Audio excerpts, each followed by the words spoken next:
Assalamualaikum warahmatullahi wabarakatuh. Bismillahirrahmanirrahim. Alhamdulillahirabbil alamin wa bihi nasta'in ala umuri dunya waddin. Wassalatu wassalamu ala asrofil anbiya mursalin sayyidina wa maulana Muhammadin wa ala alihi wa sahbihi ajma'in. Alhamdulillah, pada malam ini sekali lagi kita sama-sama dapat berkumpul untuk sama-sama kita menghadiri satu lagi majlis ilmu. Dan seperti biasa, sebelum kita mulakan majlis ini, mari kita sama-sama membaca suratul Fatihah. Dan mari kita akan khususkan buat Nabi besar kita Rasulullah sallallahu alaihi wasallam. Begitu juga kepada kedua orang tua kita. Mudah-mudahan dengan keberkahan suratul Fatihah yang kita baca ini, kedua orang tua kita juga akan sentiasa dirahmati Allah Subhanahu wa taala. Dan dimohonkan juga mudah-mudahan dengan keberkahan suratul Fatihah ini, majlis ini juga akan sentiasa diberkati Allah Subhanahu wa taala, dan diharapkan agar kita juga sama-sama dapat diberikan kefahaman daripada apa yang kita pelajari pada malam ini insya-Allah. Ila hadratin Nabi Mustafa Rasulullah sallallahu alaihi wasallam. ولا حاجة يحجرم الفاتحة أعوذ بالله من الشيطان. بسم الله الرحمن الرحيم. الحمد لله رب العالمين الرحمن الرحيم مالك يوم الدين إياك نعبد وإياك نستعين اهدنا الصراط المستقيم صراط الذين أنعمت عليهم غير المغضوب عليهم ولا الضالين آمين.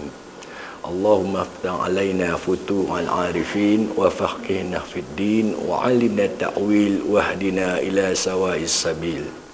ربنا آتنا في الدنيا حسنة وفي الآخرة حسنة وقنا عذاب النار. وصلى الله على سيدنا ومولانا محمد وعلى آله وصحبه أجمعين. سبحان ربك رب العزة عما يصفون وسلام على المرسلين والحمد لله رب العالمين. Baik, kita akan mulakan dengan pengajian kepada hukum yang baru. Jadi sebelum kita masuk bab kepada pengajian hukum-hukum yang baru, kita cuba ulang kaji balik pengajian kita yang telah lalu. Okey, sebelum ni kita dah pun masuk ke peringkat dengung tak dengung. Masih boleh ingat lagi tak bab dengung tak dengung tu? Kalau dengung tak dengung, dia cuma melibatkan huruf-huruf mim dan nun saja. Betul? Kalau yang panjang pendek ini pula, dia akan melibatkan huruf alif, waw dan ya. Ini 3 huruf je. Huruf-huruf ni dikenali sebagai huruf-huruf mat. Baik, kita sejauh ni kita telah lalui mat asli dan sebagainya.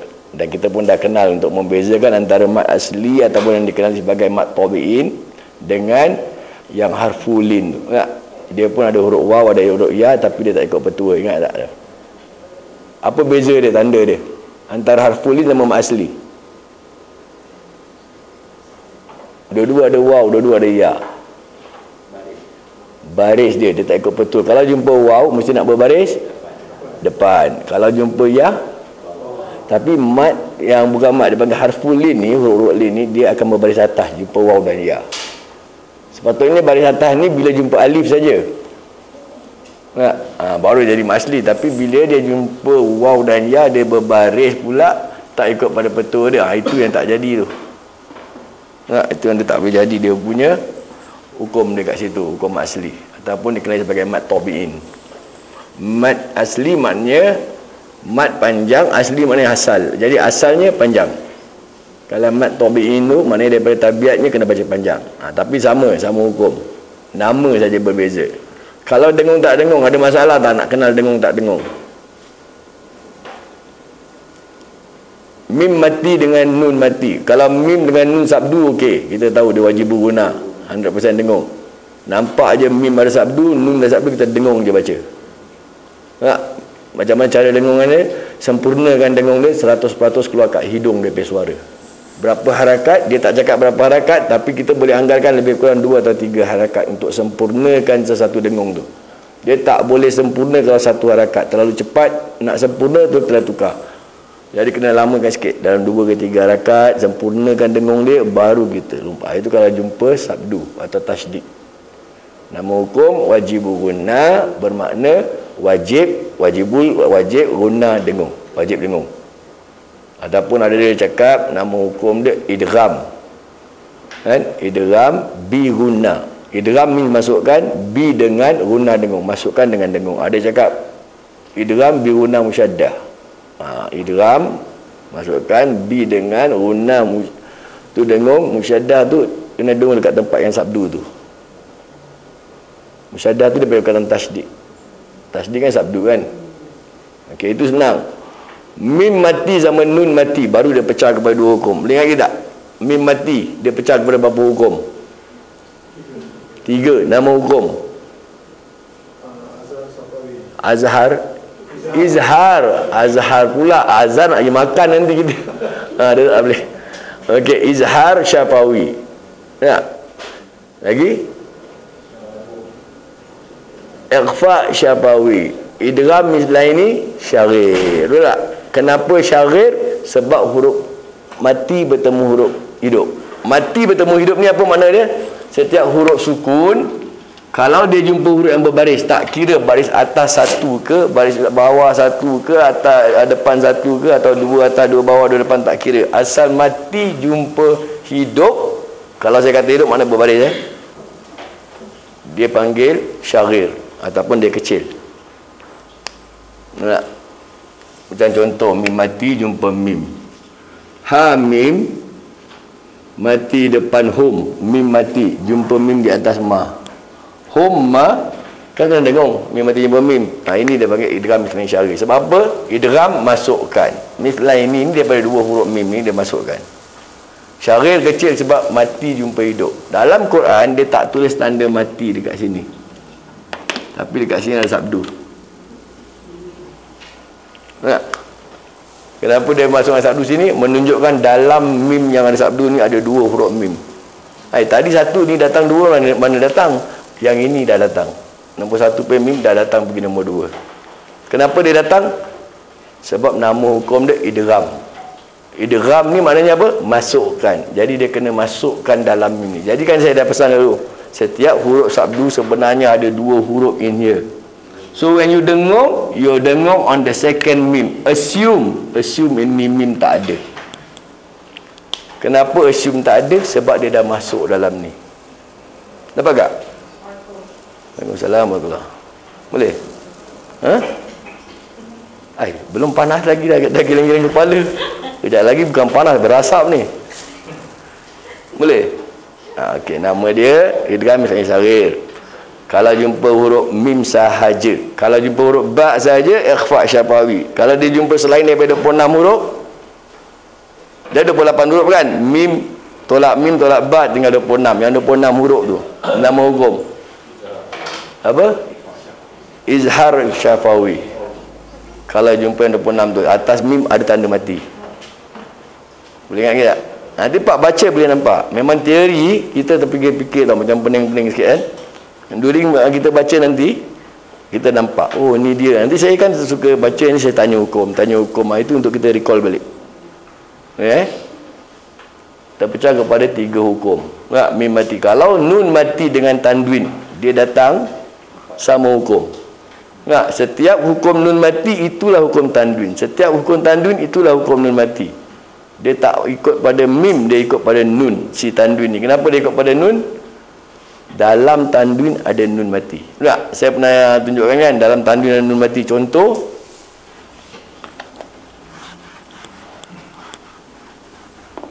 setiap huruf tanwin, tak kira an, in, on ke, ban, bin, bon ke, tan, ten, tol. Kita ambil yang senang lah. An, in, un. Asal an, in, on ni dia perkataan alif, nun, mati atas an. Ini ada tanda mati ke atas an. Alif, nun, mati bawah in. Alif, nun, mati depan un. Ini in, ada tanda mati. Ini nun mati ada kat dalam sini, nun mati ada kat dalam ni. Sebab itu tanwin dengan nun mati kena datang sama hukum. Betul tak? Setiap hukum-hukum yang nun mati tu, itulah hukum tanwin. Sebab diorang ni actually sama.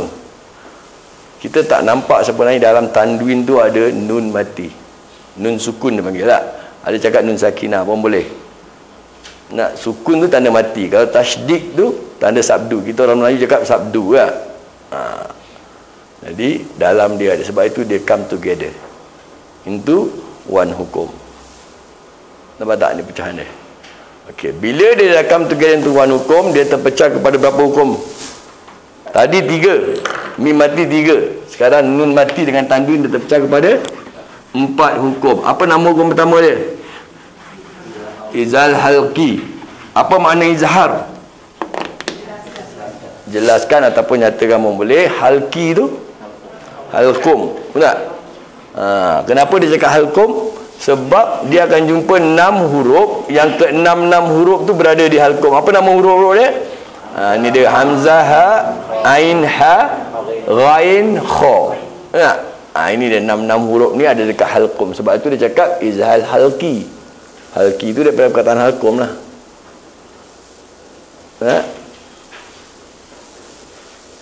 Okey.